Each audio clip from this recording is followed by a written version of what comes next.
and the spare key she hid in my fern. I found the key the way you find out you've been living in a different story than the one you told yourself. By watering a plant. The fern sat on the kitchen windowsill, patient as a priest, collecting dust and the small proofs of our domestic effort. I lifted the pot to wipe the saucer, and there it was, taped underneath. Silver, weightless, smug. Our building uses fobs. We don't have keys. I am the kind of man who notices when an object doesn't belong where the room suggests it should be. I also make a living helping other people pretend their rooms are smarter than they are. I run implementation for a smart home company that promises calm. Our app remembers your lights the way lovers remember sleep positions. It knows when you're home, when you're away, when you tell yourself you are one while being the other. My fiancée, Mara, edits long features for a magazine that uses words like culture responsibly. She can cut a paragraph until it bleeds meaning. She can also add a sentence that turns your embarrassment into a thesis. We are good together in the way a recipe card promises an outcome if you follow directions and believe in heat. The key under the fern was not one of ours. It had the generic anonymity of an airbib, no monogram, no history, a slot waiting for a lock it had memorized. I turned it in my palm and rehearsed normal questions. Did you put this here? Is it for the storage cage? The questions were not normal in my mouth. They had already learned how to carry accusation with a light hand. Mara came in from a run, neon laces flashing like a warning we'd agreed to ignore for months. She kissed me with the breath of someone who believes sweat is honesty.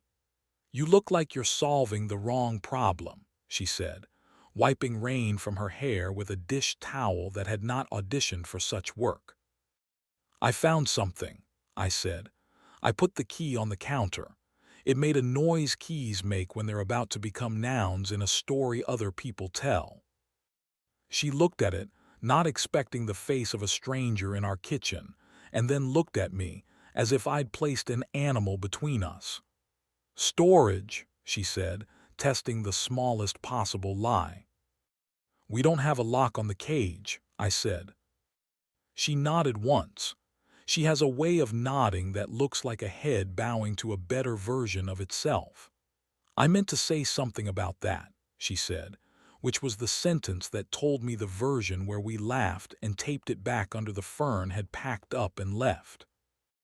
We had become careful with each other the way cities become careful after the first storm, sandbags of politeness, evacuation routes we never admitted we were planning. The key made us clumsy again. She leaned on the counter. Livia, she said, after a beat. A name is a room. Livia was one of her writers, a profile machine, the kind of woman who turns men into confessionals and then tans in their contrition. I had met her twice.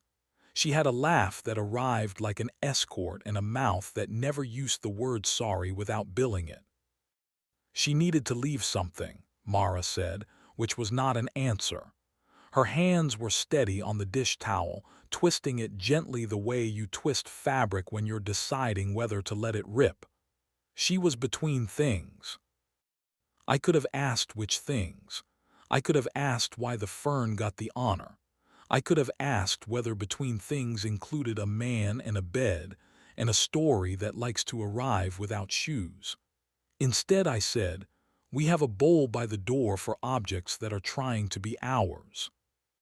She wanted it quiet, Mara said, and the quiet answered for her. There are sentences that end a conversation politely while beginning something else. You could have told me, I said, because I wanted to be the version of myself who believes information beats adrenaline. I was going to, she said, on a day when I wasn't living inside someone else's emergency. We went about our morning like two people who had promised to treat truth like a guest we hadn't prepared for. I made coffee. She showered. I stared at the key and then put it back under the fern as if returning it to its native habitat might keep it from reproducing. We did not mention it again until we had to. At work, I stared at a live dashboard of strangers' doors unlocking for strangers who loved each other or were practicing. The system threw alerts with the eagerness of a child showing off his knowledge of shapes. I muted them. My coworker Julian slid a donut onto my desk the way people do when they suspect your soul needs a carbohydrate. "You look like you swallowed software bugs for breakfast," he said. "I found a key under a plant," I said. He whistled softly, technician to technician. "Yours or the app's?" "Neither," I said, and he didn't push, because men like us believe in calibration more than in confession. He told me a story about a thermostat that had started broadcasting the wrong weather, and I laughed in the places where friendship asks for sound. Livia texted me at 2:17 p.m. The number was new, but the tone was not. "You found my insurance policy," it read. I stared at the words until they outgrew their wit. "Mara told me to keep it there," she added. "Spare keys and spare versions of ourselves belong in plants." "Do you need it back?" I typed. Then I deleted it. Then I typed, "Why me?" The dots started, stopped, started again. "Because you look like a man who moves things without breaking them," she wrote. "I don't manage objects," I said. "I manage consequences." "Exactly," she said. I don't know why I agreed to meet her. Tiredness masquerading as curiosity, curiosity masquerading as duty. She proposed a cafe where the tile swallowed confessions and the barista performed kindness. When she walked in, I felt the room adjust to accommodate the tempo she orders. She thanked me before I sat, like gratitude could keep me polite. "I don't need to borrow your courage," she said. "I need to confirm you have some." "Try me," I said. My mouth has always overpromised. She told me about a married man who did not call himself that when he was with her, about a lobby where the desk clerk practiced amnesia, about a woman who learned to press her ear to a door in the exact second before a key turned it. "I don't love him," she said. "I love the version of me who can make a man watch his hands when he touches me. I love being the gravity he ignores at his own risk." She said it like a spell with footnotes. "And Mara?" I asked, finally bringing my home into this room. "She edits me into someone I might not regret," Livia said, "and I make her remember that stories don't owe men a moral." She lifted her cup and smiled into the steam. "She asked me to hide it there because you believe objects should be honest, and because she knew you'd find it and you'd rescue whatever needed rescuing." "Which is?" I asked. "The part where she doesn't have to pick," Livia said. "Between telling you and keeping me safe until I choose a door."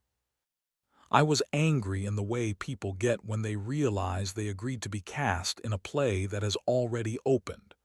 "You can't subcontract my forgiveness," I said. "You can't use my kitchen as a lobby for your affairs." "I didn't," she said, and her voice lost its polish. "I used your fern as a truce between women trying to do right by different versions of themselves.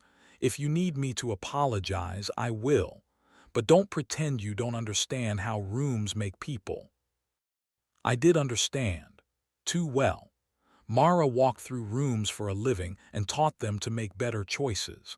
I walked through systems and taught them to treat choices as settings. I paid for our apartment with a job that makes intimacy look like an automation script. I couldn't claim innocence and keep the vocabulary I used to sell the idea that doors know what to do. The key was small. It sat in my pocket like a comment you haven't decided whether to resolve or escalate. I made a decision I didn't love. I would return it to the fern and wait for the story to decide whether it wanted me as a hero or as a witness. That night, Mara cooked with a determination that made flavor look like an argument she planned to win. We moved around each other the way people who dance badly move in a kitchen. Careful, affectionate, clumsy in the charming ways, practiced in the others. After dinner, she took my wrist and set my hand on the back of her neck the way you teach a child where to place their palm on a fragile object.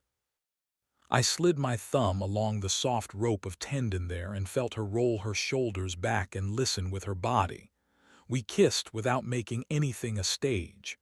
Her mouth tasted like fennel and the kind of wine we pretend to prefer for the label. When we stopped, it wasn't because the room asked us to. It was because we had learned the hard, sweet art of stopping together. "I hate that I hid it," she said into the place below my ear where sentences pick up speed. "I hate that I needed to. I hate that I am good at it." "I hate that you didn't think I'd help," I said. "I thought you'd try to fix it with policy," she said, and we both laughed softly because she wasn't wrong. 2 days later, the app screamed at me in a voice calibrated for professional concern. Unauthorized door access, flagged by a cluster of sensors that knew my building too intimately. I opened the admin panel and saw it, a door on the other side of town in one of those new buildings that acts like a hotel and a promise. A fob with no name. A motion camera politely tilted toward floor and shoes. A timestamp. And a notification I'd never had to live through at work. Your fiancé is home. I should have called Mara. I should have asked a human question. Instead, I told myself something was compromised in our code. I took a car to the address that glowed like a bad decision's idea of charm. The concierge looked at me the way men look at other men who want to know things that are not listed on the building's website. I said I was there for a user study. He said everybody is. The key fit the elevator's funny slot. It sang a little, a gracious chime that made me think of Livia's mouth when she said truce. The hallway smelled like new paint and ambition. I walked to a door whose number had appeared in our logs like a dare. I am not the kind of man who believes in storming. I'm the kind who believes in not being a man you have to storm for. But I knocked. The door opened because it had been told to, not because anyone inside wanted it. Livia stood there wearing the kind of sweater that declares neutrality and the eyes of a person who is choosing. She stepped aside. "He's not here," she said. He left, he will be again." She glanced at the key in my hand and nodded. "You beat the algorithm," she said, almost pleased. "Good." I took a breath that wanted to be a speech and let it turn into a sigh.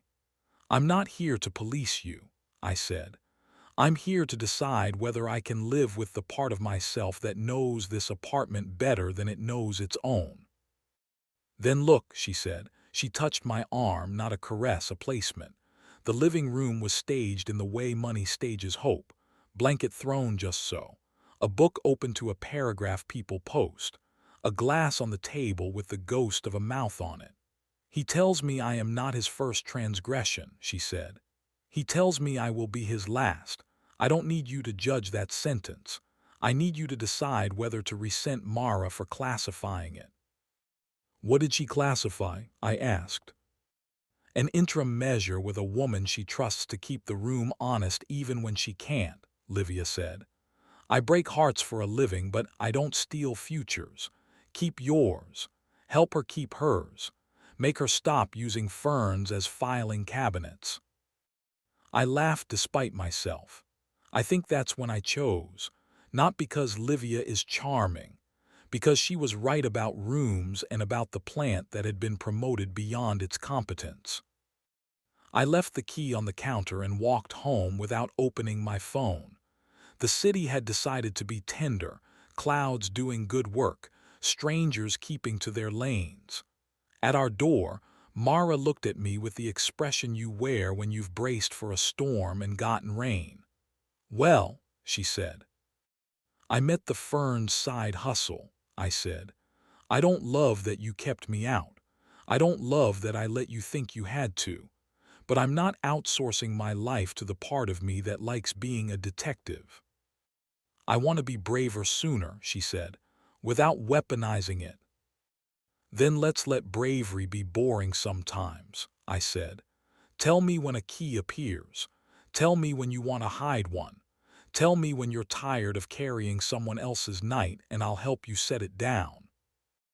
We retaped the key under the fern that night, not because we intended to use it, because we wanted to mark the place where we'd stopped pretending plants could solve choices.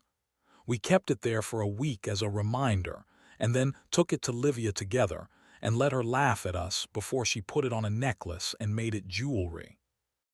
I wrote a proposal at work quietly that month, the kind that doesn't sell hardware but sells sanity.